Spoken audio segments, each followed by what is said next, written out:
were strong in their action that they did not want to remove the bridge abutments, but they thought that if they put a split rail fence that could be removed when they need access there, right above, just to the east of and right above the concrete waste blocks, and then further up near the old Vast Trail, another set of split rail fence with signage that says, "Danger, keep out."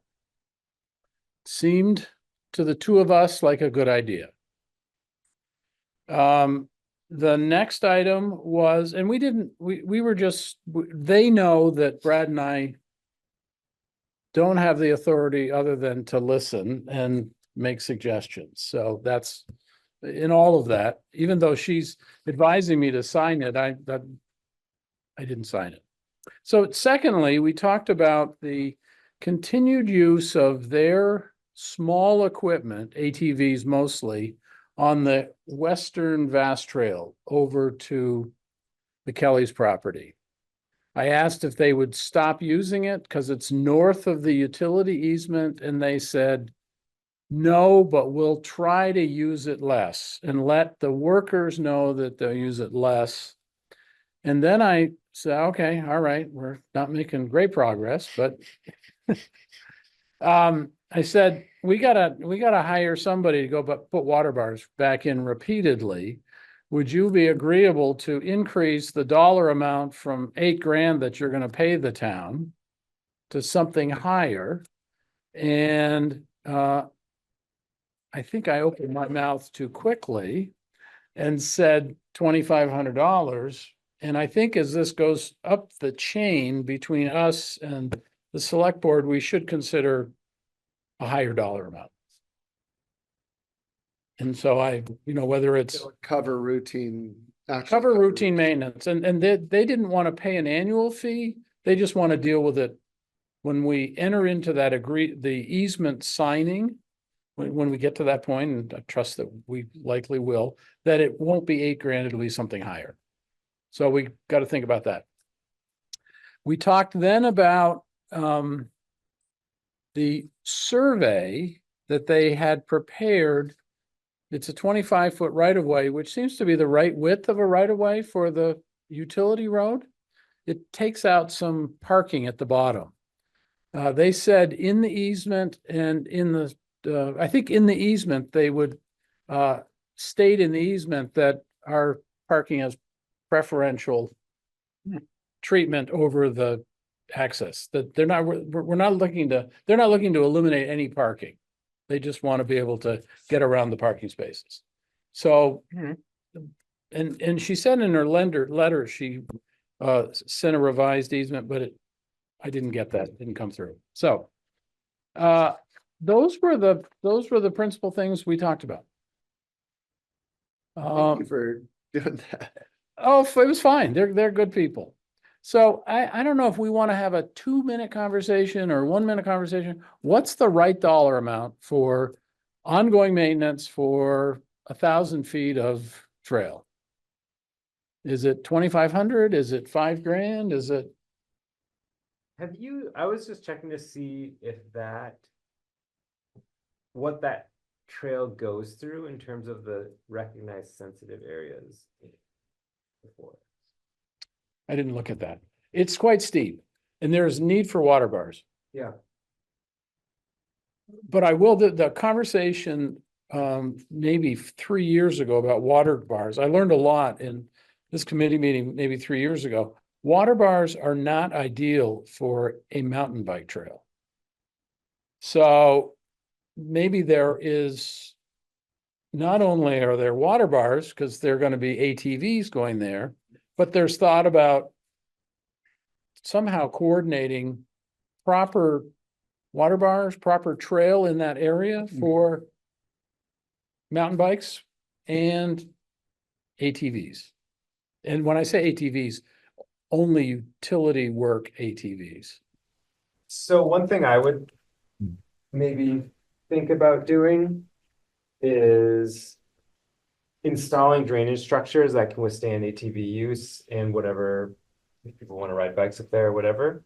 which are a type of, it's called a rolling grade dip. So it's basically a water bar stretched out over a longer distance, which allows you to get any wheel diameter, whether it be an ATV or a bicycle, sort of up and over, down and back without getting sort of stuck or hitting a bump. Yeah, I think maybe the best way to go about doing this in terms of pricing would be to think about, like, say we hired a VYCC crew for a week and they installed those rolling grade dips in they did a really good, they put stone, so you can line them with stone on the inside that holds them in place, and then you build out the sort of like structure on top of that.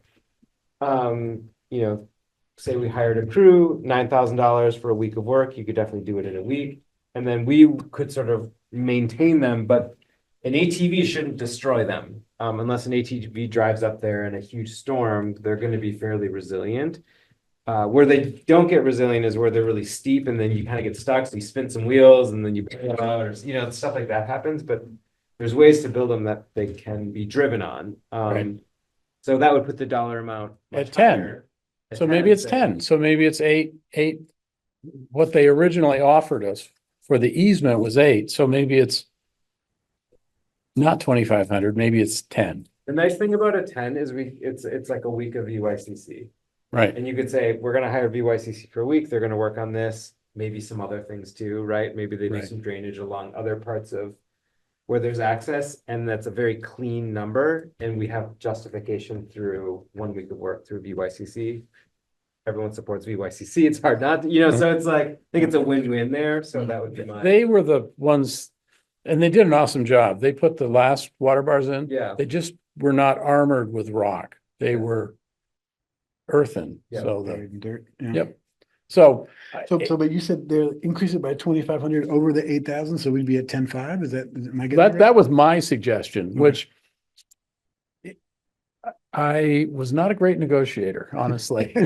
I think 8 plus 10, based on Oh, I see. a I see. conversation we are having now, I would thought you meant 10 total. compensate us for maintenance for a long time. Gotcha. Right. And So- if the utility comes back and continues to clobber it, right, we can go back to them and say, guys, come on, you're killing us here. right. So. Right. All right. So I thought you meant 8 plus 2 and 2.5. You're saying 8 plus 10. Yep. I see. Okay. But that's not annually, or it is annually? No, that's a one-time fee. A one-time. A one-time fee. Okay. Okay. Then, yeah. So that, Go higher. We could put the 8,000 into Bitcoin and then just take the profits each year to The maintain. trust fund, the Andrews Committee Forest Trust Fund. Yeah. yes, Okay. right. Well, 8 plus, right. Well, I guess the 10 would go to VYCC at some point if we engage them or, yeah, whatever. But I felt I had undersold this great forest once I got done, so. And Ray, do you want us to vote on or sort of give you our blessing for the bridge abutments and the supplemental access easement? I think so. Yeah, Because I think. but you know what? Don't vote yet, because I don't have the revised easement. Okay, So let's wait. I'll come back in a month for another 5 minutes okay, and I'll have the revised easement, but she didn't send it along. okay. So not a need to vote, but I may go visit with Josh and say, we talked tonight and it seems like we're 8 plus 10 is, and here are the reasons, and see what Josh says about that. That sounds great. Good. Thank you. The motion, if we have a motion, it would be recommend communicating this to Josh, who would then Right. be the one to negotiate or finalize with VELCO. Yeah. Gotcha. And are easements typically a one-time payment? That's not typical to have an annual contribution? My experience is it's a one-time. One and done. Yep, and I did, when I first saw that they were offering 8, I reached out to a commercial appraiser. Yeah. And I said, Mike, should we get this appraised? And he goes, right, it's gonna cost 6,000 or 7,000 to get it appraised, and you're gonna end up at a value of 8, so. Okay, It seems like 8's we're in the ballpark. right, especially since they don't need an easement to go exactly where they're going. Oh, I They see. just want to make sure we don't build structures within that 25-foot right of way. Okay. They want that to be, we can use it. They don't have to maintain it, but they will maintain it when they use it. But they want the certainty that we're not gonna Yeah. put Yeah. something in that 25-foot right of way. Yeah. Okay, okay. And we're not going to, we were Right. before, so, Right, right. Yep. Great. thank you. Next up is management plan revisions and timeline. So you could, if you have your computer, look at the link that would be helpful as I talk to it. Perhaps There is the way. it is at the bottom. If you just go to the website or the agenda, the website that has the agenda link, it's on the bottom. Okay, yeah, I got it. So I want to go over quickly, I offered to be the person to update the management plan. What I've done so far is basically gone through the entire management plan and have come up with a la carte menu for the committee of what we have done and what we could do. And I think that the smart thing for all of us to do is to look at the menu and decide what we want to do, as opposed to just jumping in and doing everything. Because there's a lot we could do. There's a lot we could bring to the select board as a revised management plan. And we don't need to do necessarily everything all at once, but I think there's some things we might want to do. So just to start, I wanted to note the things that we've already done. So in the management plan, Amy and I have done the formatting and organization of the whole management plan. So that's already done, and that would be something that we would have to bring to the select board anyway, that's part of a revision process, even though the content was not changed, but it was reorganized. It wasn't reorganized, it was just matched up, chapters matched with chapters and appendices matched with appendices. Cecilia, the indigenous land use history, land acknowledgement, use rights, and general integration of those concepts into the management plan. Those are already done and have seen revisions as well through the last committee. And then Jesse and others updated section 10, which is called recreation. And that section was updated to reflect the most recent trail plan produced by Sinuosity and Airwood, but without committing to that trail plan. So that trail plan was sort of used as like, okay, if we present this trail to the select board, we would want to make sure that we had a bunch of information in there. That information was added, but there's nothing that says in there that we have to use that particular trail. But here are the tasks to be completed. So one, and these are in no order of sort of importance. One is that there's a bunch of management objectives and tasks. And I know people hate this sometimes. I actually kind of love that, like the nesting of goals and objectives and tasks. It actually makes sense in my brain, even though some people are like, I don't know the difference between an objective and a task. I actually do. But I also understand how they are kind of vague. Right now, the management plan lists a series of objectives and a series of tasks. Some of the tasks are actually objectives. Some of the objectives are actually tasks. Some of them don't match up. Sometimes there's an objective with no task. Sometimes there's tasks and there's no objective. Is objective just used as a synonym for goal? Yeah, it's like a sub goal. Yeah. Yeah. So typically you'd have a goal increasing the biodiversity of the forest. Objective would be creating a forest management plan, and a task would be contacting Ethan Tapper and paying him to create a forest management plan. That would be the nesting that we would do. Okay. So my desire would be to take these long lists of objectives and tasks and nest them together. And I have an example of this. Basically create a table, and in that table you have your goal, you have your objective, and you have your tasks. And what's really nice about that is that we as a committee would be responsible every year for doing the tasks. So we would have a very well-documented series of tasks, and we could literally go through every quarter and say, hey, are there any tasks that are coming up for spring that we need to do? And we would be able to see all the tasks. We could add 2 tasks as things come up. We could also take tasks off as things get finished. You can say completed. So it's a great way of sort of making sure that you're meeting your goals, and it's a great way to show the public, hey, here's what we've been doing. So that's one suggestion I have, is actually taking those lists and making them into tables. You can also add columns that say who's doing it, what are the resources, do we need to find funding? Like there can be other places where we add information. So that's one thing. Another thing is the natural resources description.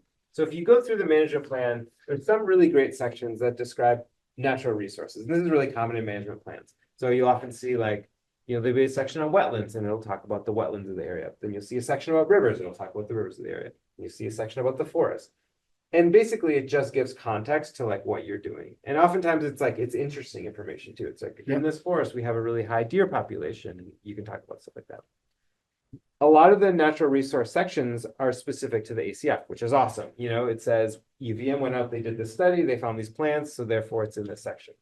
There's a few sections that there's been no integration of information specific to ACF. So it is just reads like a textbook.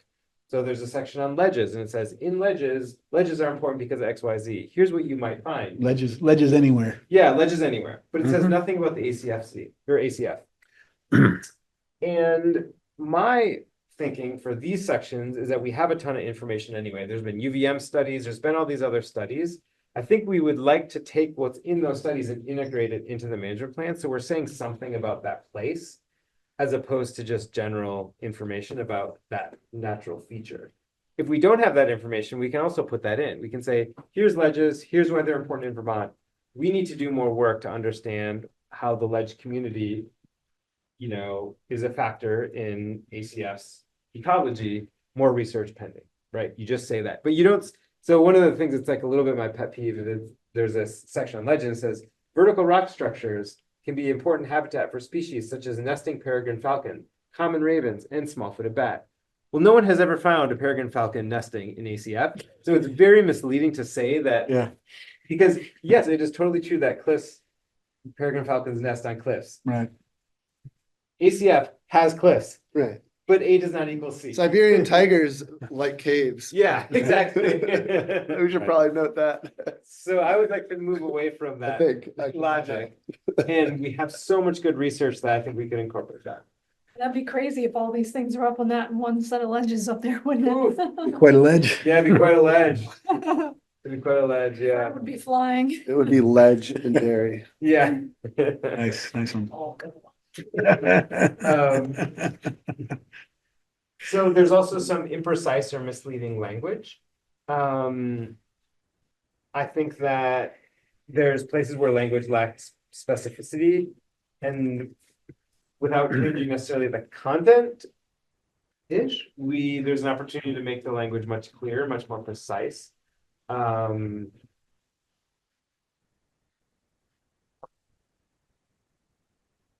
just reading what I put here. So here's my example. This is from the vernal pool section. So it says, both of the field confirmed pools were assessed by Diamond in 2017 and are examples of vernal pools. Each contained many hundreds of eggs of wood frogs and spotted salamanders and appeared to be a stable breeding habitat for these and many other species.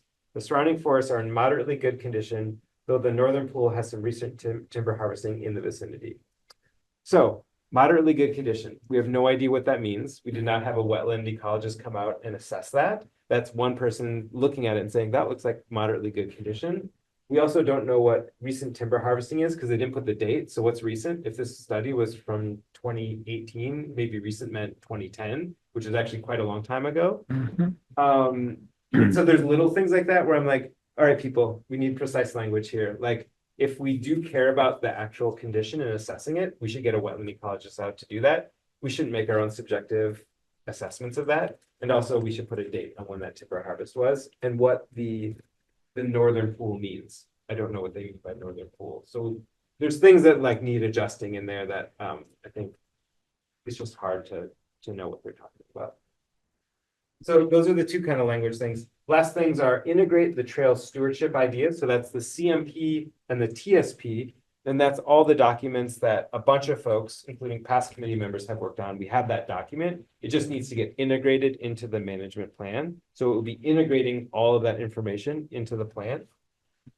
It would be updating maps within the management plan. So some of the maps are outdated. They're a little bit incorrect. We also had a lot of good maps produced by Bob Lowe and others. So I think there's an opportunity to look at those maps and say, is this the best map? Or like, what is the suite of 10 maps that we think are the most important that need to be in the plan?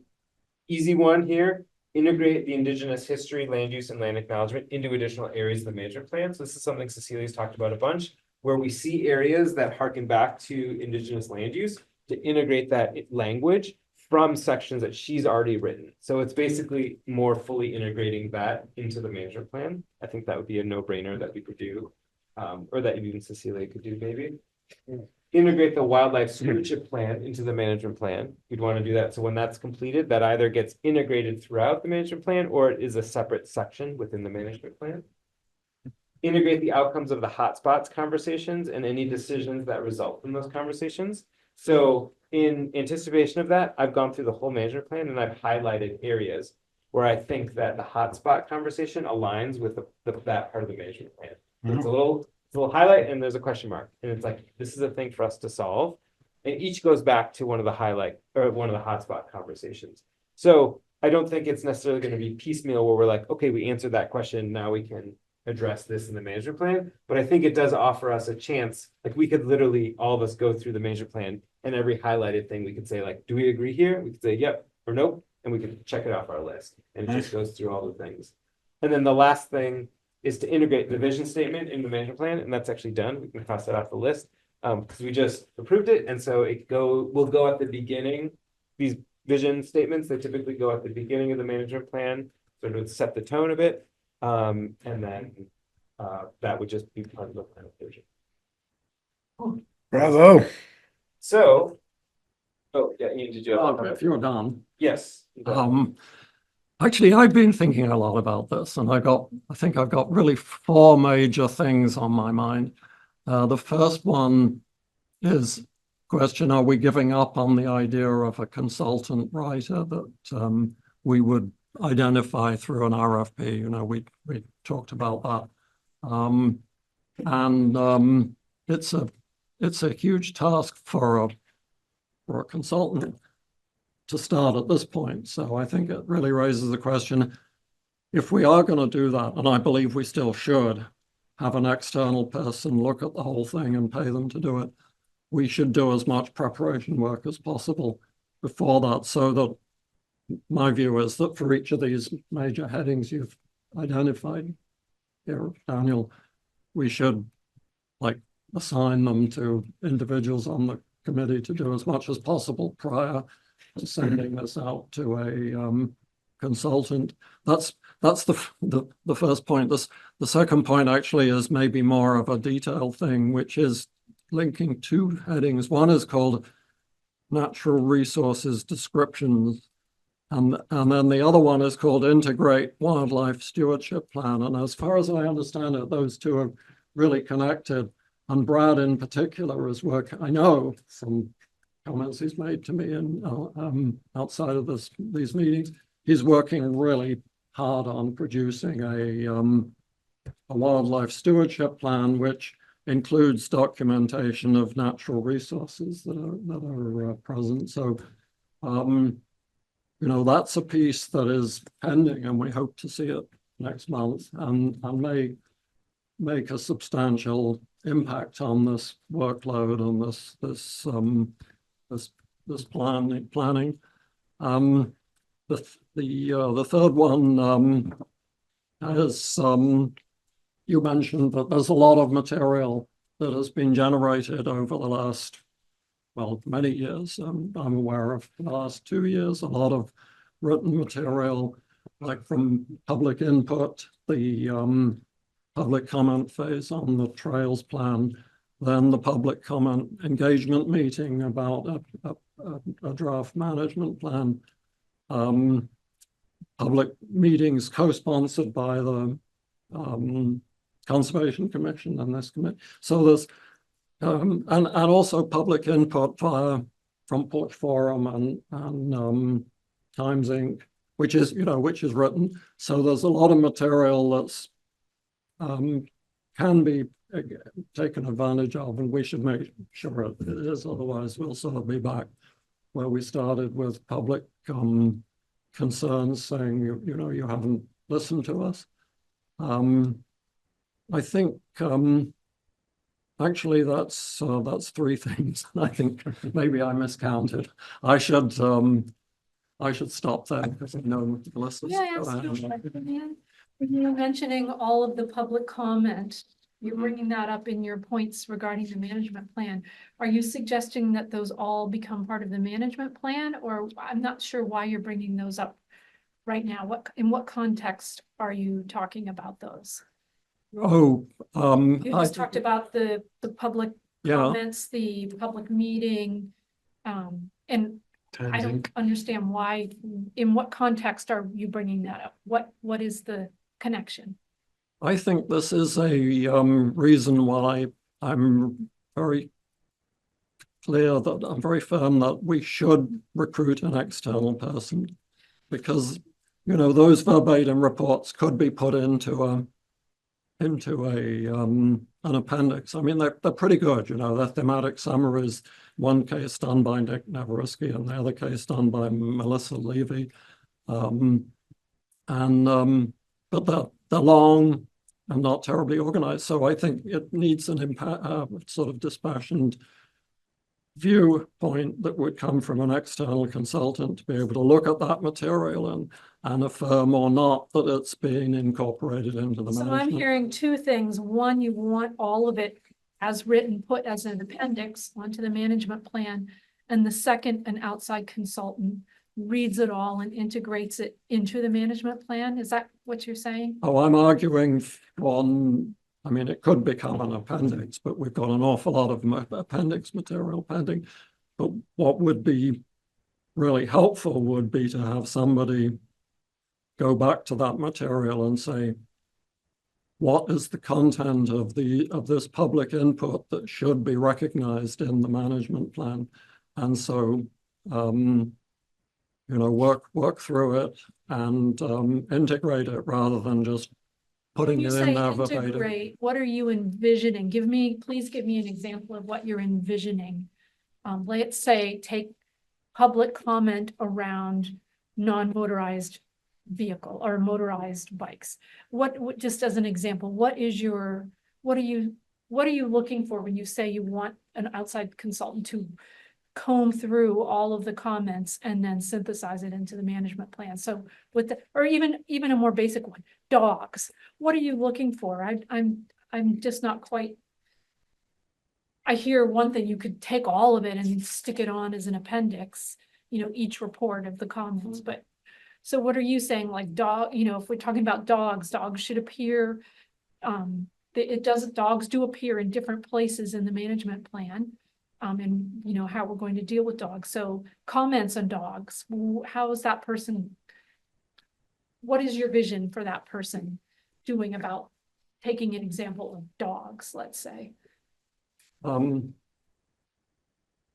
in that example, there were probably, I don't know if it really did come up in those public meetings. Well, let's just say it did. People commented on if it dogs. did, They did. if it I did. heard them. They commented. There must be people who want dogs, who want them unleashed. There would, hypothetically, there would be people who want free running dogs. There would be people who don't want dogs at all. And so the challenge for either the external writer or for us as a committee is to get the sense of what the community wants and or what their viewpoint is, and whether we accept it or whether we go back maybe to the literature that says dogs are a problem and say this overrules the public comment. But it would be very unhelpful if all of that material that was developed by the public is, not even recognized. So for example, in the case of dogs, then let's say in the wildlife management plan section, or in the rules and regulations sections, the public wanted free range of dogs, but because of the impact on wildlife, So you're referencing what the public said they wanted free range of dogs. You want that integrated and synthesized in each section where it would belong. Yeah. That's a lot of Hey, material. That's a lot of Man, work. that is- Can I share a thought? My understanding is that when we made the CMP and the TSP, that was our synthesis of all that feedback. And so it would be redundant. The whole point of those, and really the wildlife stewardship plan also, is to represent that community feedback in a way that could be integrated in the document. So Yeah. I think that's there. Yeah, and I think that's been done for every public engagement process where public input's been generated, synthesized, and then used during discussions and decision-making. And every management plan process I've ever been through, that has been the gold standard for public engagement integration. And I've never seen anyone go back and link, each individual sort of series of comments or themes to a particular action within the management plan. That seems like a pretty impossible task. I don't think it would work. Well, What is, maybe this exists, maybe there, oh, all right, thank you. Maybe this exists or it doesn't exist, but some of us, one of us, really looks at the public comments and creates categories of public comments. And then as we're reading over the final versions of the documents, we go, have we hit public comment 24? That kept coming up over and over and over again. And have we covered comment 24? Yeah. So that when we go before the public and someone brings up comment 24, we go, yep, we've covered it in these three ways. So that we're protected as best we're able to, we've met the community's concerns. so I think what I'm hearing is very helpful. It's saying we should verify, as Chase was saying, that this public comment has been incorporated into subsequent documents, but also in the management plan itself, it should be recognized that has happened. It should be acknowledged. So I like that proposal quite a bit. You could open with some sort of chapeau, some sort of explanation of the various public outreach efforts that have been done as by way of introduction. And then either we could work it like that with the number of comments, or I don't think it would be too hard, at least not in the hotspots document, to go through and say, and make those categories of opinions. Some people thought this, some people thought that, some people thought the other. Ultimately, the recommendation of the committee is this. Some people thought this, some people thought that. Because that it's not a quantitative thing that we've done with this participation. Has been very qualitative. And so the best you can do with qualitative is make themes, as Melissa Levy did, and then recognize that those themes are out there, and then justify your response as a committee in front of those themes. Yeah. I would volunteer to do that for the hotspots document. I could go back and do that. It wouldn't be quite so precise as what you're talking about, but it would be, there was this group who thought dogs should never be in there. There was this group who thought dogs should be everywhere. And other groups who couldn't quite decide. As a committee, we decided that dogs below the power line with leashes were the best because A, we have scientific information that dogs cause trouble in nature, and B, it still allows for the recreation folks to be engaged with their dogs where it's reasonable. Yeah. Something like that. So, yeah, if I could just, Sorry, one more thing. The other thing, what I would not want to do, I'm not opposed to getting that external writer, but as I've said before, so long as we are not asking that external writer to make decisions for the committee that we ourselves have not been able to make. And so I would just want to avoid having them comb through all the public comments with the aim of making recommendations to us that we haven't actually agreed on yet. So I think what makes sense is for us to make those hard decisions, And then, I mean, it sounds like Daniel, you're already making progress on this formatting and unifying and wording and stuff. But if there's like some final integration that we could do for a professional writer or something, I think that makes sense. But we can't delegate any decision-making power for something so complicated as this to somebody from the outside. Because another observation I have about the existing management plan is that there's quite a long section right at the beginning, which is documenting the process by which the management plan was developed. Yeah. Now, of course, that's already out of date and needs updating. So it would become even longer.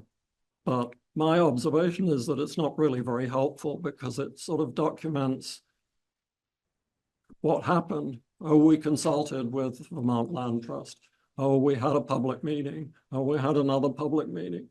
But it doesn't identify what emerged from those processes. You know, it's not helpful just to say, well, we met or we discussed without identifying what was learned or what was decided. So that section needs to be looked at carefully and condensed to identify what emerged as opposed to what happened. I thought that at one of our previous meetings, one idea that was thrown out was to possibly see if we could pay Daniel as a consultant to actually tackle the whole thing. Is that still of interest, or are we moving in a different direction from that? I'm happy to make all of these, I'm happy to do this work. It sounds like some folks want an external person to do that, which is fine. I'm happy to not do some things. I would not touch the public comment, personally. I think that this is insane a little bit. Like, I've never, ever been a part of a process that would be so finely detailed as to go through the public comments, create themes that are really going to be like, some people want dogs, some people don't want dogs.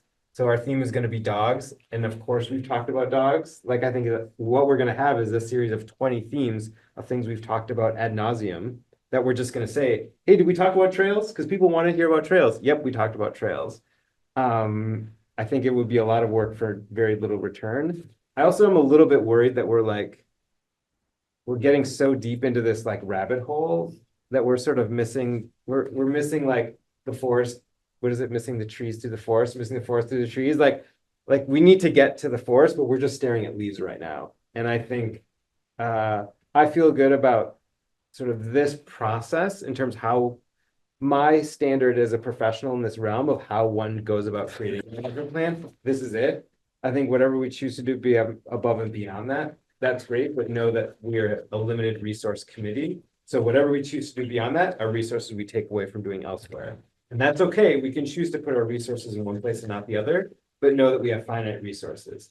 And the more that we put into, say, combing through the public comment will be resources we don't put into going out and clearing trail or going out and doing a wildlife stewardship monitoring program, because we're sort of like doing these other things.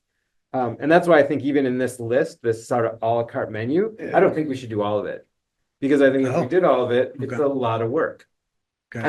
I think we can do all of it. I don't think we necessarily need to. We could bring to the select board half of this and we'd be in really good shape with a trail plan and a whatever we want, right, as our like final sort of like trail plan and wildlife stewardship plan. But you know, I also recognize that like I could spend 2 years doing this and never once go out and take a ecological survey of rare and threatened plants. And that's probably what I should be doing instead of this at this point, you know? So Yeah. Just want to recognize our sort of resource. Yeah. Can I share a thought on like one direction for this, and feel free to push back on this, but I would go towards, I like, Daniel, your idea of lining up the objectives and tasks. That seems really helpful for us to have. The natural resource descriptions and the imprecise and misleading language seems like things I could live with, because I don't think people are going to be reading this document as like a a gospel that needs to be 100% accurate and everything. I think they were going to look for some working pieces of it. So that could be the TSP and the CMP and the wildlife stewardship plan. People might pull that as a guide, and the maps, and that can evolve. But like with finite time, I don't think we need to go back and reword. And the other thing that's in my mind is like my memory of where we bumped into a no from the select board was, I recall Caitlin telling me that when she had met with Jay Furr after he made the Front Porch Forum post saying he would not vote for the management plan, she came away saying really the only thing he wanted was some pedestrian trails, but he liked the management plan other than that. And so I guess my takeaway was like the management plan itself is not the end all be all of this. Like we need to come to a good place with the sticky points, the hot spots. And but like I don't know that there's anyone in the public that wants us to spend another year and a half on the management plan. I agree. I would add though, and Daniel, a slight amendment to what you said. I think there is room for like a rationale paragraph on the various sections that just says, there were these tensions, this is how we resolved, and this is why. Which doesn't necessarily mean going back and coding through all the comments or doing that, but it does give a little bit of let's see, attribution to like the different currents that were out there that we've heard from the public. I don't think that would be too much harder, just a single paragraph of rationale for various pieces. Sure. I don't think would be a tremendous time suck. And could still acknowledge, people felt differently about different things, which is the case in every management. Yeah, for sure. So, looking at your task list, I think we can call it a task list. There's probably about 10 different headings in here. And my question then is, how do we implement the work plan? Is Daniel going to do everything? Is an external consultant going to do everything? Or are we going to divvy it up and identify members of the committee to address the individual parts listed components of the task? I guess to clarify, my pitch was ignore the natural resource descriptions and imprecise and misleading language. Daniel would do the objective and task organization, and then the integrating the other documents is pretty straightforward. Obviously we have to decide on the maps. That would be a group decision, and the final edits of the different plans. But the big lift would be doing that objectives and tasks. Yep. And open to whatever, but my pitch is to not put it too much energy towards the big middle sections that are. Sure. Totally. Yeah, and that's one thing where like I've identified where the natural resource sections and the imprecise and misleading language, but that doesn't mean that needs to get fixed now, right? That document with those identified things could live in the Google Docs, and that some other person down the road could be like, okay, so these ledges things is really like confusing, and it's already been identified, or the management plan is a living document, right? So it could be we update every year. We have a goal. We were going to update 2 natural resource sections, and then we just do it piecemeal. Love it. Deep winter. Yeah, deep winter tab. Love it. I noticed that Dan Wolfson has joined us online, and so I don't know how long he's been listening to this item on our agenda, but we should recognize that he's there and might want to make a comment. Hi, Dan. Welcome. And then we're over time by 3 minutes. Okay. I just signed on. I don't have anything to say, but thank you. Welcome. So I think that what I'm hearing from folks is we have some uncertainty about whether I'm going to be doing this or another person's going to be doing it. But in the meantime. Well, wait a minute. Are you willing? I'm willing to do certain things. Okay, I'm willing to do the management plan, management objectives and tasks. great. I'm willing to do anything on this list. Okay. I think we should stick with that. And then if there's a whole bucket left of stuff to do afterwards, then we think about going for the external. Yeah, it's, individual. to, That to would- me, it sounds like it's gonna be more work to manage, RFP process. yeah, manage the process of a consultant with if we want to do other stuff in addition to management plan this year. That's my thought. But you have to raise your hand at some point and say, Oh, we've put too much on your shoulders, or, This stuff is easy. I mean, okay, this is my job. all right. This is what I do all the time, so I don't mind doing it. I think, I mean, I don't want to like advocate for myself, but this is, I think I'm like probably the most efficient person to do it, as opposed to doing an RFP and hiring someone and like, I think I could probably bang up this stuff. If you're willing, we're willing, but I want to second Wright's point here that if it's too much. No, it's totally fine. I've already done a bunch, and so I'm sort of just wanting to make sure we're all okay with what I do. I'm happy to actually start. So why don't we say by the next meeting, I'll have all the objectives and task lists done, and people can take a look at the formatting and just be like, that's Great. cool or that's not cool. I think you'll say it's cool because it's pretty easy, and I will integrate the CMP and TSP into the plan. I can like highlight sections where like, this is where it's all integrated. Okay. I do think there's an opportunity for someone else if they wanted to look at the maps. I don't think we need to do like a full redo of all the maps, but I think it'd be worth someone like looking through the maps and being like, all right, these three need updating, or we've got some new maps that might work better. So if someone's interested in doing that, 3 is a good number. 3, well, 3 from the 3 maps. huge number that we have. Right. I think there should be less maps. That could also be a thing that that person decides is like Yeah. fewer maps, Too much. or I would do that. you know, look at the maps. Yeah. Okay, thanks.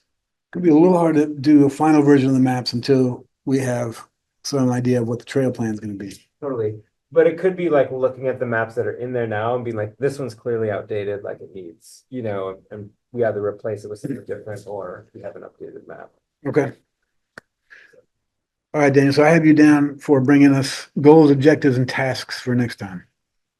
And for integrating CMP and TSP, Okay. I can do both of those.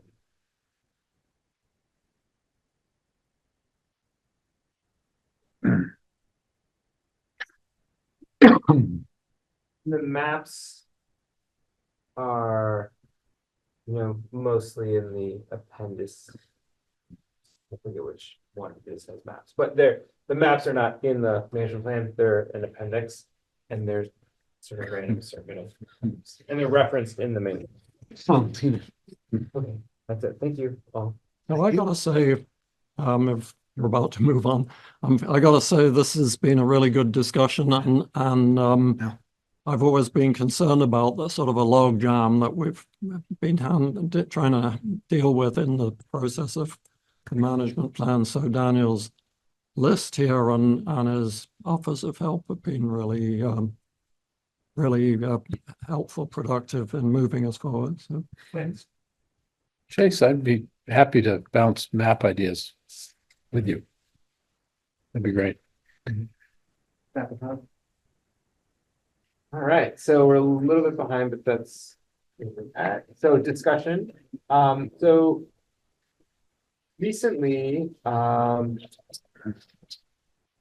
Vermont Fish and Wildlife created a new map through this organization called Vermont Conservation Design, which creates a prioritization map of natural communities within Vermont. And they have just updated their maps because of improved LiDAR and satellite data. So it's all done through LiDAR. Right? Nice. It is ground truth to some degree, but that's where the fun part is. Like the ground truth thing is like that's something we get to do as well. So it's a very Is LiDAR heat sensing? I think it's laser. It's a laser, That's the L in the line. It's topography sensing. Yeah. but it also does color spectrum, Mhm. which is how sometimes you can get family, like plant family specific identification, or even genus. It's so cool and Very so cool. invasive. So they used a bunch of lasers and they shot it all over Vermont. And then they have a detailed scale of natural resource identification that they hadn't before. And they published a new map. It's called BioFinder. And Bob Lowe was gracious enough to create a series of maps for the ACF using BioFinder. And BioFinder, it's great to play around with. I totally recommend it. One of the cool things that it does is it allows you to look at landscape scale priority and high priority areas of Vermont, of which we will look at ACF. But it also allows you to tease apart those layers. So there's a whole bunch that goes into the prioritization, everything from water features to connectivity to habitat. So they all get added up together and you have like this sort of priority map, but you can pull them apart. So if you really care about riparian areas, you can just look at riparian areas. You mentioned Bob Lowe, and of course his substantial effort it's in the packet for this meeting. Yes. That document is identified as D1. The A lot, and we, you were referencing the BioFinder. There's a link to Oh, that, yeah. and Vermont Conservation So it's Design definitely is another one. Yeah, it's D1. Yeah, D1 is D as in Daniel. yeah, exactly. Trails assessment. That's the all of the maps that Bob was pulled together for us. And if you're there, so this I think. So basically, one thing is last time we talked about this with Melissa and Wright was there as well. In our non-quorum meeting, we talked about how this is a big deal because it does give us a lot more information about, especially ACF, in the context of a much larger forest block that is part of the Mansfield sort of area.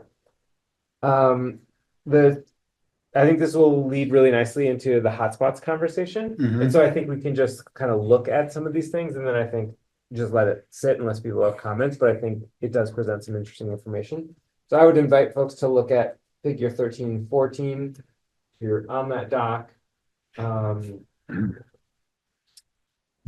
And actually, Ian, well, I guess everyone has a computer except Right, but you probably you show what you're doing. Yep. So one of the interesting things that came out of this is you can sort of, if you look at figure 14, let's say that's the overall prioritization of the forest, you can kind of see you can see the VELCO line. You can see the power line going right across the property because it's that straight line. And you can see that there's a big chunk of priority, high priority for north of the VELCO line. And then there's a sort of section to the east that has not been prioritized. Which one are you looking at? What number? Figure 14. 14. Yeah. Okay, The purple one? Yeah, the purple one. And so, if you look around, you can see all the different things that make those up. I think Bob chose some features, but not all of them. So this is Bob's document Yeah. I'm projecting here. Yeah. And it's got a lot of maps. I mean, he really did a very thorough. And so one of the interesting things I think about this is that about 75% of Vermont is high priority or priority. So that's good to know, which, is really interesting in that that doesn't necessarily mean that we shouldn't touch 75% of Vermont, but I think what it means is Vermont's a really special place with a lot of natural resources and a lot of habitat and a lot of potential for climate resiliency because of our lack of sort of uniform development over our mountains and valleys. So one might read this and say, well, all of Vermont's a priority, so that the prioritization doesn't matter. And one also might look at it and say, wow, we have an amazing forest here that is kind of unique in the world. So anyway, the guy who did the presentation brought that up, and I thought that was a really interesting point. And then if you were able to zoom out, I don't know if Bob has one of these maps, but if you're able to zoom out, if you look at that priority and high priority, you'll basically see that we at the ACF are kind of on this edge of the Mansfield Green Mountain Forest block. That's a contiguous sort of prioritization zone that runs north and east of here.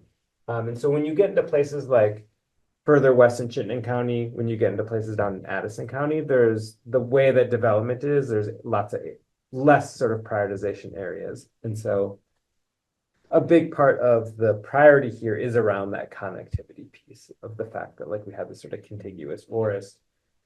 And anyway, I know that in conversations in the past, we've talked about potentially, you know, this sort of sensitive habitat north of the power line, but also question of like, are we going to have trails north of the power line? Is that even a question? And I think that this information is just one other data point that is good for us to have in our mind as we have these continued conversations. Yeah. And not only us, it was on the agenda for the Conservation Commission, sort of this concept of having a public meeting to look at this material and bring it to people's attention. Totally. So it was on the agenda. I don't see minutes for this month's meeting of the Conservation Commission. Yeah, I didn't see But it. can you tell us, were you there? Can you tell us what their view is? Yeah, I mean, the RCC is just interested in holding a public workshop on better understanding Vermont conservation design and what it means and how it can be used. And we could be co-sponsors of that, or we could be involved if people are interested in looking at it relative to the ACF. But they're kind of running with, you know, is there a workshop that we hold? So, yeah. The zoom out that I think you're talking about, by the way, is figure 6. Figure 6. You have figure 6 in there, Ian? Oh, yeah.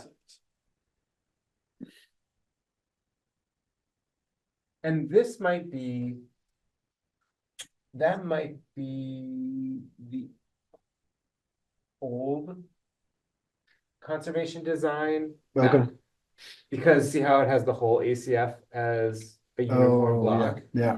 Well, this could be, no, never mind. This is a layer within the priority, which is highest priority interior forest. Interior forest is one layer of the dozen or so layers that you can choose. Okay. So when you add that layer to all the other layers, you get that purpley blob. And so this is just interior forest, which is actually very misleading of a term, because I think to be an interior forest, it's something like a couple 100 feet away from a roadway.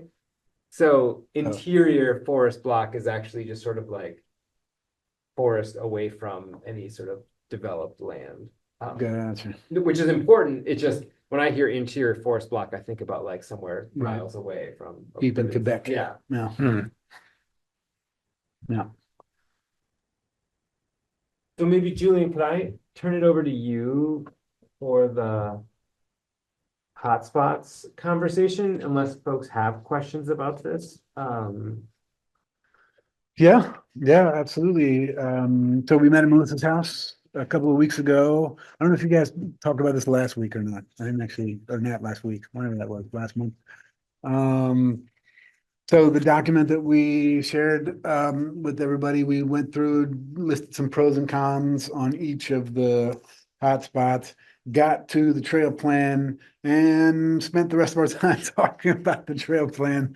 And we didn't actually get to starting to list the pros and cons of the trail plan, but in an email afterwards that Melissa and Brad and I had, we said, well, maybe the next step is to start doing pros and cons of the trail, the existing trail plan. Remember, in that document, there's the existing trail plan as it was proposed by Arrowwood or Sinuosity. And then, there's another option, which is come up with another trail plan. And then, so I guess what we would need to do is pros and cons of each of those ideas. And what else do we need to say about that, Melissa? Yeah, I would say we ended up kind of really taking a big turn once we got to the trail plan, pros and cons, so. Yeah. That seems to be the super hotspot. It's the Blistered open wound. blister hotspot. NCFC. Yeah. Peel back the moleskin, let's go. Yeah, but we did talk about some opportunities that I think would be, potential areas of convergence even in the hotspot. So, for example, we talked about closures, right? About trail closures.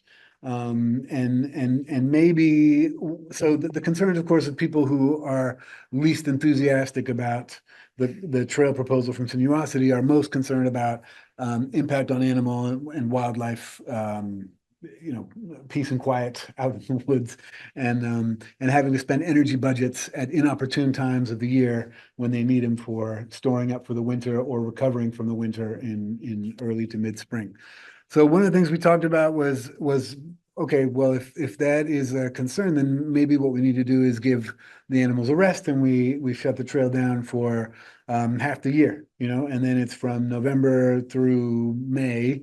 A lot of trails, November through May gives a good solid rest to animals who might have had to spend energy budgets at scary times of the year, which is late fall, winter, and early spring, according to Sue Morris when she gave her talk several months ago. And Did you guys have the trail stewardship plan next to you as you were doing that? we did. Are you talking because of the trail closures? Yeah. And the hunting? Yeah. So I mean, hunting season was a piece of that. So we said, okay, here's another way to And most all winter, everything north of the. right, everything north of the power line. Power So lines. it's like that. It would expand. I mean, we could do it even later, right? So we had talked about April 1st. You could do May 1st. You could do June 1st, whatever. On the other side, on the early side, you could shut it down either at or just before hunting season and reduce the sort of mixed uses at the time so that hunters could get more time in the woods with less concern about at least bikes. Hikers would be free to be walking around in the per the management plan. But reduction of less compatible uses, overlap of less compatible uses, and extension of the time where habitat and wildlife could recover some. Melissa had also mentioned the possibility of a phase plan where maybe you start with something under the power lines, and then we keep chewing on this over the power lines conversation. So that's about as far as we got. What do we have next steps, Melissa, to report? Do we have any hopeful signs that we can come back with more?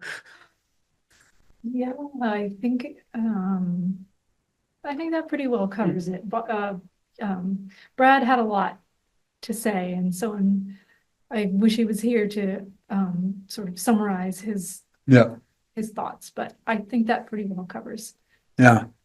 what we talked about. Yeah. I mean, Brad is hoping to minimize any and all impacts to wildlife and habitat, and I absolutely respect that. And I think where he and I differ is whether or not no impact is a reasonable goal, or the lowest impact or minimizing impact is a reasonable goal. And I feel most like you're somewhere in between there, trying to figure out like what makes sense in the short term versus in the medium and long term. And if we can't solve this question above the power lines, at least we can solve the questions below the power lines. And let's start there. Is that a fair characterization of where you're I at? would just add to that, not even just, let's just solve below the power lines, but there's a lot of other positives to beginning there. As far as momentum, enjoyment for the public, whether that's recreating or other mechanisms for enjoying that, to actually begin something in a phase. Many things are done in phases. So I know there was a big argument against phases, and I am cognizant of that. I've heard momentum, it will never get done, and I hear those. I'm just throwing out an idea on that. There was energy at the last meeting or the meeting before about maybe east-west, focused on east-west, and I'm wondering if there are further conversations to be had about that. Because that involves, well, all of them involve neighbors, whether it's north, south, or east, west, but they all involve neighbors. Yeah, that's one thing I've thought about, and I feel, I mean, just to reveal my bias here, I feel quite compelled by the new data that's come out. I feel moved by that landscape level analysis, You talking about these, Yeah, the LiDAR bio- information, and I think it has a lot of power for me visually to kind of see that. And I was just thinking about the connectivity piece, and there is this section on the east that includes the current Vast Trail that connects into VYCC, of which I think a few weeks ago I ran, and is fine. It's a great trail, you know, it's cool. Yeah. Totally usable. And connectivity is in the management plan.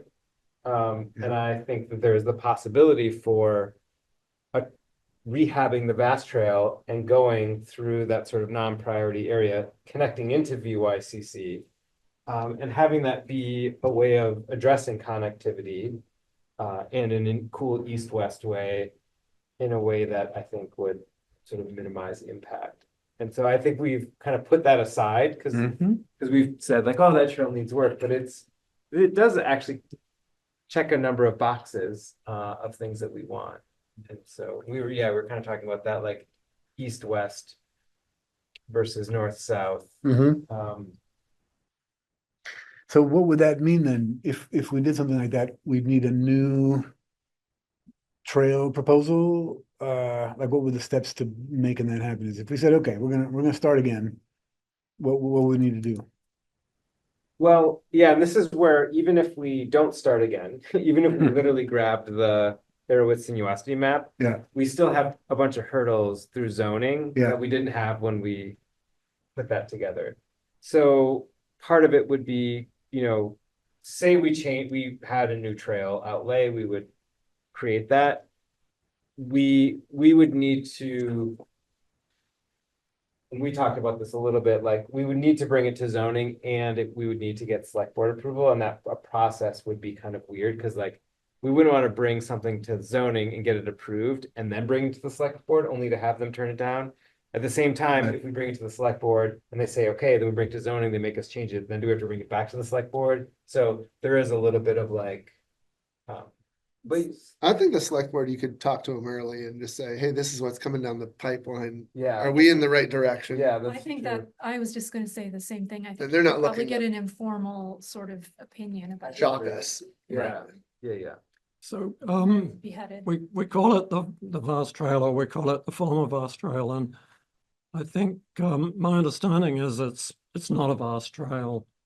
Snowmobile, although the current management plan and the easement probably talk about the snowmobile use of that trail, that's not happening and not likely to happen. So it is the former Vast Trail. But it does exist. So I mean, isn't this discussion about just identifying it as one of the resources on the Andrews Forest that you can walk or ski, whatever, on this existing trail, road, former Vast Trail, we should say.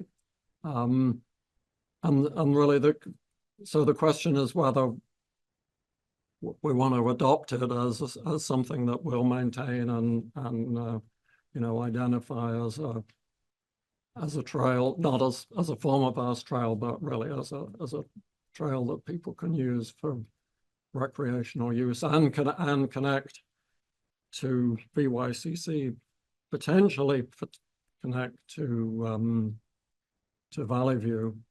But the problem there is whether landowners have given permission for that. Yeah, you're right, Ian. I think the reason why we're like at 5,000 feet, but maybe we zoom out a little bit, which is this was within the context of saying, what would it look like if we actually didn't build any trails north of the power line? Yeah. And I think it's a good thought experiment to do, whether we agree to do that or not. There's value in saying, what if we were to really take seriously the conservation as like sort of incompatible with trails, and we said, okay, whatever logging roads are there, they're shut down.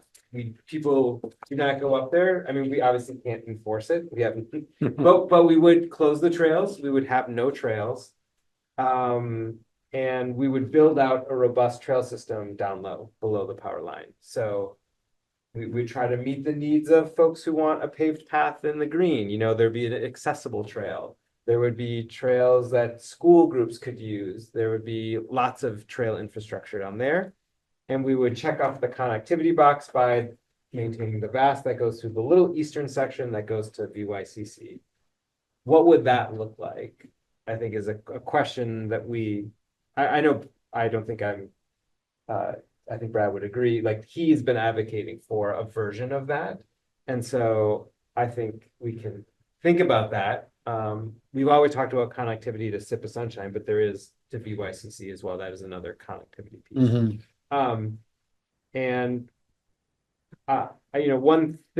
One just like thought that I've been contemplating is like, what does the town of Richmond need? And I have heard a lot about accessibility and accessible trails. And so I just am trying to wrap my head around like, well, how can we help meet that need? And what would that mean? And it takes some perspective, took a lot of perspective shifting on my part, but I'm sort of like trying to work that out in my mind. Well, I'm not advocating for that position, but I'm saying that's a discussion point that we should have. well, I mean, would you be willing to take a pen to one of these printouts and lay out what you're imagining? I mean, I think the stuff below the power line could be whatever we wanted to imagine, right? We're only constrained by topography because ecologically speaking, we sort of have the green light both from a theoretical perspective of having more trails concentrated in a low priority area. Yeah. And we know that there's not like a major ecological feature that we have to avoid. You know, there might be some, we'd want to do like a small scale review, but like, there's nothing that says, you know, avoid this whole section. Yeah. Yeah. To clarify though, part of the former vast trail is north of the power lines. So, Yes. you know, this criterion of north or south. Of the I think power we'd have to lines. change it, call it north of the old vast trail. Sure. Because they're parallel, Yeah. mostly parallel. Okay. But it's in the sort of in the central part near the access road that the power lines are north. Right. Of the vast former vast trail, but on the east and west side, the Yep. former vast trail is north of the power line. So it's Not a bit perfect. complicated. Yeah. Yeah. Not perfect. Sorry to go back, but I'm a little confused about the maps that we have in the D1. Because some of them indicate high priority areas where others say there are not high priority areas. So I'm sorry, but like, so figures 10 and 11 are the ones that Arrowwood and the Field Naturals compiled. Yeah. And their most sensitive areas seem to be opposite of the green, red and orange and purple LiDAR maps that designate high priority in places where they've said it's not actually that high priority. Right. So do you have a sense of why that might be? Yes. So figure 11 is confusing to me. It was a UVM study. Yeah. And it was based on some ground studies that they did. And I think it doesn't align with my understanding of the forest contribution. And I don't know where they went wrong exactly, but I don't put a lot of weight in that map. Okay. When you What look is at the year on that map? Do you know? I think it's rather old. rather old. So for the maps committee, we should stop using that map because it's a little. Okay, all right. Number 11, you're saying is probably Yeah. less accurate than the others. So if you look at 10, Yeah. what is interesting is, so the ravine and sort of that, you can see there's like kind of two sensitive areas that run down the southern portion Yeah. of ACF. Yeah. And one is actually off the property, right? So on the east side, that's not on. Is that VYCC? That's Or is Maplewood that- Farm. Okay, that's the farm. Okay. And if you go to figure 14, you can actually see there's a priority area on the western side of this below the old vast trail, Yeah. which I think probably incorporates the feature that we also see on the west of the ecologically sensitive area. The tricky thing is that what the ecologically sensitive area map shows is what people found on the ground. And it includes a buffer. And the LiDAR isn't perfect. And the LiDAR is You're talking about figure 10. Yeah, figure 10 The shows green like, splashes. yeah, so figure 10 is literally like someone saw the vernal pool and they were like, they mapped it. Here like, it is, right. The LiDAR is like a broad brush. And the LiDAR also takes into consideration many other things than this ecological sensitivity map. So the ecological sensitivity, they don't care about connectivity. There's Right. nothing in here about the fact that this forest is connected to a much larger block. Okay, But the conservation design does do that, plus many other things. So what I kind of see this as is we use them together. And this might be the difference between like, okay, do we put a trail right up that green line? Because it says it's not a high priority area, so we guess we Right. could, versus like more nuanced trail building of like, oh, let's try to avoid that when we can, but also we know that like we're meeting our bigger goals. yeah. Okay, okay. Okay, it still feels, so then like, I'm still confused about which one is gonna guide us. I mean, I guess you're saying they're both gonna guide us, but it seems to me like one fills in the gaps of the other. Yeah, they're And they're almost, like if you overlay them both, kind of. you would have either dark purple or dark green on almost the entire map. Right, but we should remember that the ecological, like, these are not fences for us. Yeah, yeah, These are okay, guiding, these are suggestions. yeah, And so we can envision something that takes this into consideration, but these are not hard and fast rules. Okay. That's my interpretation. Yeah. Others might say these are hard and fast rules, yeah, but just because you have a perennial stream doesn't mean you can't build a trail over it. yeah. It go means you through just it. build it well Yeah. and you're aware of erosion. Right, And so that's marked as a sensitive area on this map, but I don't think that means that it's an area we have to avoid at all costs. right, right. And actually, it would be really neat. So a lot of these maps lower down have some of the trail proposal laid into Yeah. the different bits. So the slope one is really interesting, the contours and ridge lines. It would be great to have the existing trail plan. I mean, I like the idea of going in east-west, and maybe that's the way to go. But it would be helpful for our purposes to be able to overlay the current trail plan on figures 13 and 14, say, and see how it snakes I through think there. it's 20, oh, figures 13 and 14. I think it's 28. The Go to 28, 28. I think that's what you're asking for.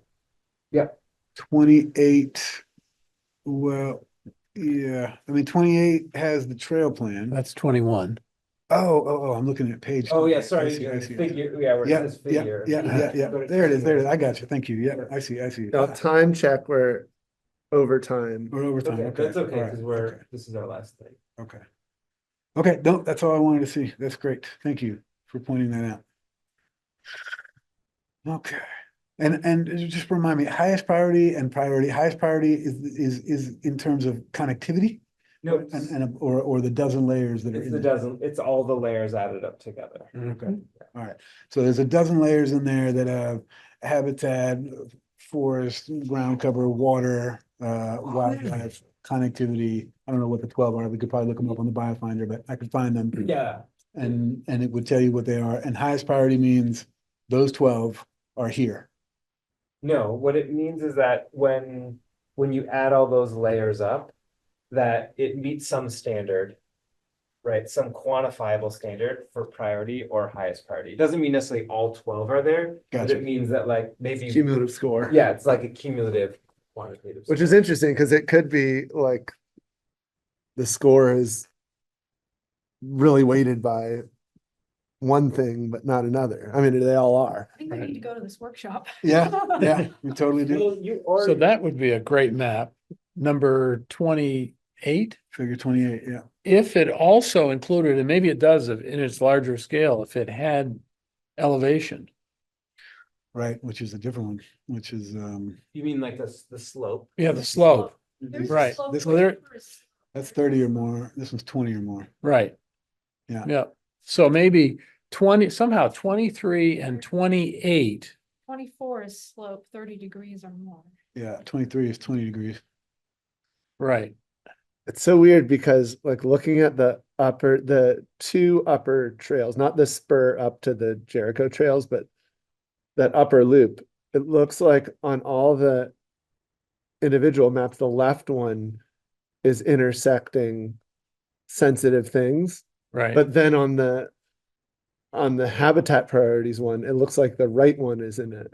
You know, it looks like on all the other maps, the right part of that trail is just missing all the sensitive areas. right, Do you guys get what I'm saying? yeah, Right. But then the it old- shows up as dark purple.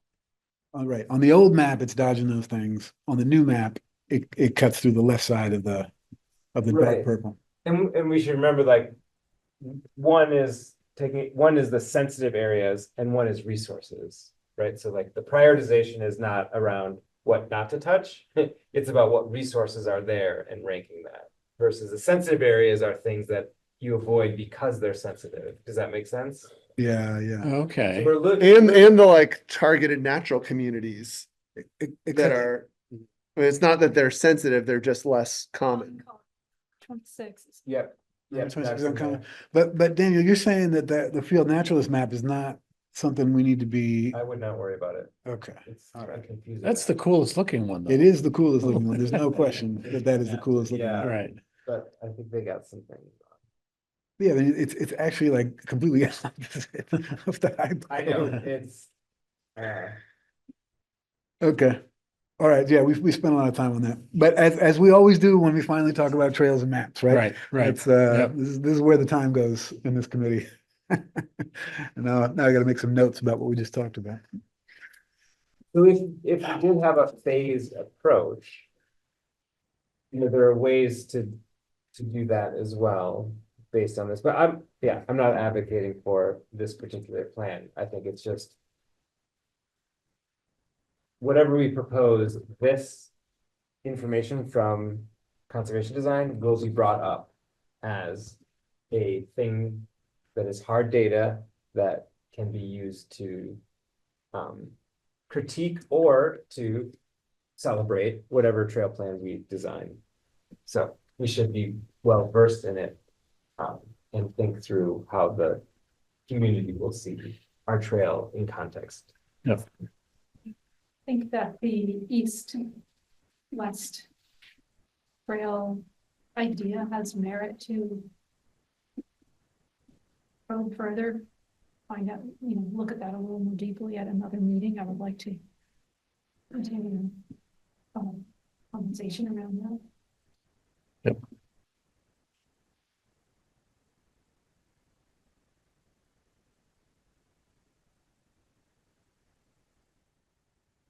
So Bob has produced a remarkable thing here by overlaying details of the Andrews Forest boundary on the trails and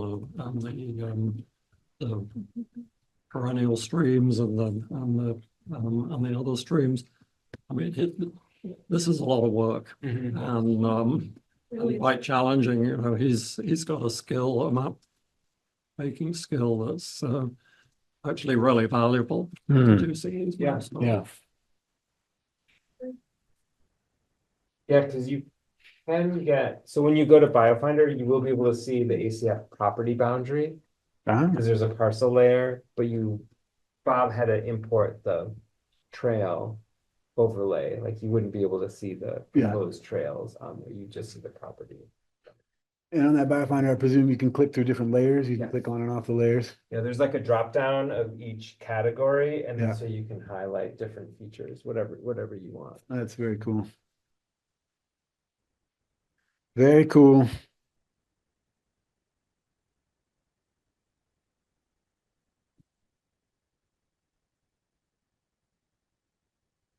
great, Yeah, I guess one other discussion item that we sort of had at the last meeting, which I just want to bring up so folks kind of know some of the things we talked about was the whether or not we would keep the existing logging roads that go up into what is now the priority and high priority areas. And that was a robust discussion because on the one hand, the trails are there and some people use them, and on the other hand, they're inaccessible. They're not very welcoming to the community because they're not signed and they're not well maintained.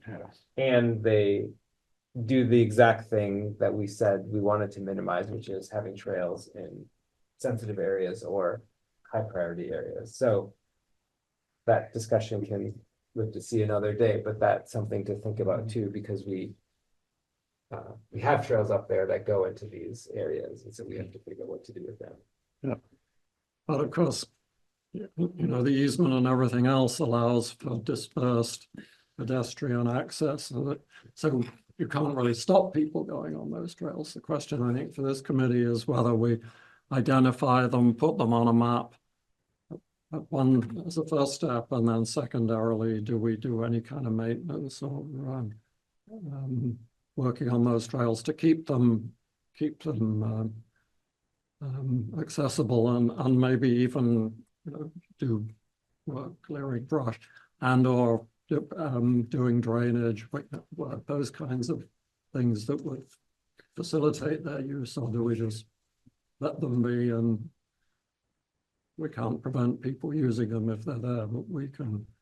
The question is whether we take a laissez-faire approach to them or more of an activist approach. Yeah, we'll need to figure that out as well. Great. Any other comments, thoughts, ideas? Nope. Okay. Dean, did you have a bylaw change? On the agenda, ACFC bylaws change? Yeah, I can speak to that. Because we successfully got a bylaw revision made by the select board, and that was to address the quorum question. People probably remember the question was whether the member of the Conservation Commission, the member of the Trails Committee have to be present to make a quorum, and we changed it so they don't have to be present. But in the process of making those changes, I noticed 4 or 5 things that are potentially could be changed, and they really refer to how we become members of this committee. And the select board says we appoint you, and the language in our bylaws implies that the committee appoints individuals to the committee. So I think there are 3 occurrences of the word approved, which should be changed to either deleted or changed to appointment by the select board. To, just to clarify that, I mean, we got into trouble with that because this committee, I think, was reading these bylaws as having the ultimate authority to appoint people or not, and the select board says no, that's true, not true. So there are 4 occurrences of words that should be changed, and I just highlighted them in what's in the packet, and then there's just one other item under the very last major heading is regular meetings. No, the penultimate one is regular meetings, and the last one, number 4, is rules of procedure. Both of those have identical text about voting, so the line about voting should be deleted from one or the other. I'm not sure which one will matter a lot. Well, but doesn't number 3D refer to voting in regular meetings, and 4B Yeah, refer to rules of procedure? That's what I was trying to explain. 3D is repeated as 4B. Well, and so I'm actually, I don't really care too much about this, except to say that I think one refers to regular business and the other refers to rules of procedure, which could be interpreted as 2 separate items of business. So you're thinking that the repetition is okay? I think it probably means when you're changing your rules of procedure, you need a 2/3 vote majority. When you're in regular meetings and you want to approve something, you need a 2/3 vote majority. Maybe to avoid confusion that with one you need a simple majority and the other you don't. I don't know. I'm not a parliamentarian by any means. But I wonder if that's why it's I there. just saw the repetition and thought that's wrong, but you're suggesting that actually it's Just it's ask more Josh. precise to repeat it. It might be a Josh question, yeah. Yeah. That might be a Josh question. Over here. Yeah, Ask him. if he says it's repetitive, all right, let's strike it. If he says, no, you have to have rules, voting rules for your regular business and for your procedure business. I don't know. Ian, do you want to follow up with Josh on those changes? Yeah, that might be Okay. he's got pretty much the ultimate authority on that. So Well, No, the the- select board has to, so he recommends to the select board. VLT has to approve and then the select board approves. Yeah, So, but so what you're saying is I should meet with Josh and explain what I think Yeah, could be then- problematic and he'll either say yes Yeah. or no, and if he says yes, take it. and then he can help advise you on language to use, and then we'll just push it right through to VLT and I the can, select yeah, board. I can do that. yeah. Okay, great. Mm. Great. Well, thanks, y'all. Our next meeting is on the 26th of August. Great. That's that. Like a far ways away. When's Labor Day? Is it always the same? Labor Day is Monday, the 2nd, so the 26th is that Monday, and then the week later is the 2nd. Oh, yeah. Right. Hey. Summer is going by so fast. It does go fast. Yeah. Life is So we're going on fast. Life is going fast. Yes, it is. Motion to adjourn. I move that we Second. adjourn, is what I'm trying to All say. right. Thanks, y'all. Yes. Hard work.